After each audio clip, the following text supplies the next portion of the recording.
Sik tak ngombe kopi sik. Ben uripku peteng. Lah ngopo? Ha iki kan gelap ya to. Ben ireng to? Heeh. Piye? Ben ireng. Wes nek ireng.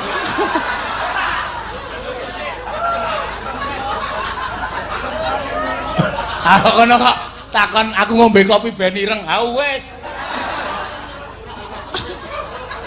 Wes ireng. Mbok diputihke. Ora kuwi diurus kuwi engko ndak kanu kalayak rame do. Ngopo? Ayo kuwi mau kowe muni kok dadi aku seneng karo kowe iki ketemu pirang perkara.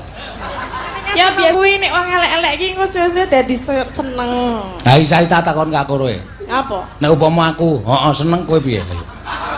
Ya aku gak mau lah. Lah ya wes.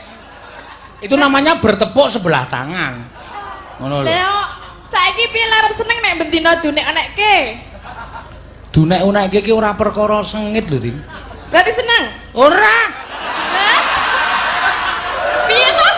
Oh, jangan GR. Loh, lah nek ora seneng ora sengit berarti seneng. Iki meng ibarate. Ibarat apa? Peribahasa.